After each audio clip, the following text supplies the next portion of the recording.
Business එකක් පටන් ගන්න හිතනව නේද? තමන්ගෙම කියලා දෙයක් පටන් ගන්න ආසයි නේද? සුබපැතුම්. මොකද ගොඩක් දෙනෙක් නොහිතන මානසිකත්වයක ඔබ මේ වෙන විට ඉන්නවා. බොහෝ දෙනෙක් හිර වෙලා ඉන්න සාම්ප්‍රදායික චින්තනයෙන් මේ වෙද්දිත් ඔබ එළියට අවිල්ලා ඉන්නවා. හැබැයි ඔබ හිතන්න එපා මම මේ ආරම්භයේදීම බොහොම අවාසනාවන්ත කතාවක් කියන්න යනවා කියලා. හැබැයි ඔබට කිව යුතුමයි ඔබ බිස්නස් එකක් පටන් ගන්න යනවනම් ඔබේම දෙයක් ආරම්භ කරන්න යනවනම් ගොඩක් බාධාත් ඔබට පහු කරන්න තියෙනවා. විශේෂයෙන් ශ්‍රී ලංකාව වගේ රටක අපේ රටේ ඉඳලා බිස්නස් කරනකොට අපි මුහුණ දෙන ප්‍රධාන බාධක කිහිපයක් තියෙනවා ආරම්භයේදී. ස්ටාර්ට්අප් එකකදී ගොඩක් ඔන්ටර්ප්‍රෙනර්ස්ලා කියන ගොඩක් ආරම්භකයෝ කියන මූලික ප්‍රශ්න කිහිපයක් තියෙනවා ඔයාට මග හරින්න.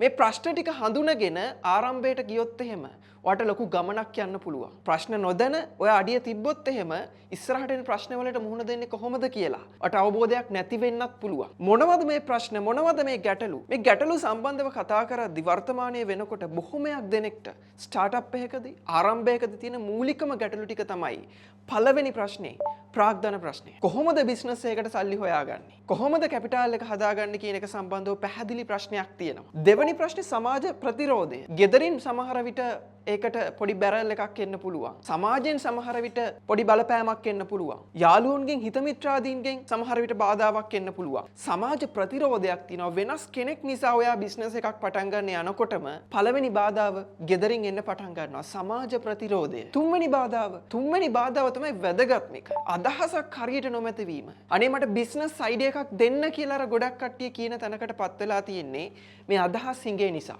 මට බිස්නස් එකක් පටන් ගන්න ඕනේ. නමුත් මම මොකක්ද පටන් ගන්න බිස්නස් එක? මොකක්ද මට තියෙන අයිඩියා එක? පෞද්ගලිකව මගේ WhatsApp ගිණුම බැලුවොත් බහුතරයක් දෙනා වැඩිපුරම දවසේ වෙන මැසේජ් එකක් මට බිස්නස් අයිඩියා එකක් දෙන්න පුළුවන්ද? මට පටන් ගන්න අයිඩියා එකක් කියන්න පුළුවන්ද? මම හැම වෙලේම කියන්නේ එහෙම අයිඩියා එකක් කියන්න බෑ. එහෙම අයිඩියා එකක් කියන්න බැරි නිසා තමයි ඔබට අයිඩියා එකක් හොයාගන්න මේ කෝස් එක යුනිවර්සල් මෙටා කැම්පස් එක එක්ක එකතු වෙලා මම කරන්න හිතුවේ. අයිඩියා එකක් හොයාගන්නවා කියන එක, අයිඩියා එකක් කියනවා කියන එක ඔබ හිතන තරම් ලේසි නෑ. ඒකට හේතුව තමයි ඔබට ගැළපෙන අදහස මට ගැළපෙන්නේ නෑ. මට වැඩ කරන අදහස ඔබට වැඩ කරන්නේ නෑ. ඒ නිසා වැදගත් වෙන්නේ ඔබට ගැළපෙන වෙළඳපළ දිනන්න පුළුවන්, හොඳින් උපයන්න පුළුවන්, මාකට් එකේ තැනකට එන්න පුළුවන්, බ්‍රෑන්ඩ් එකක් හදන්න පුළුවන් ඔබේ ව්‍යාපාරික අදහස ඔබට ගැළපෙන අදහස මොකක්ද කියන එක නිවැරදි තාක්ෂණයන් භාවිතා කරලා හොයාගන්න එක. මේ කෝස් එක පුරාවටම ඔබේ නිවැරදි ව්‍යාපාරික අදහස හොයාගන්නේ කොහොමද? ඒක මාකට් එකට ගෙනියන්නේ කොහොමද? ඒක නිවැරදිව ස්ථාපනය කරන්නේ කොහොමද? තාක්ෂණයන් ක්‍රමෝපායන් පාවිච්චි කරලා සැලසුම් හදලා ඒ උපාය මාර්ගයේ අදහස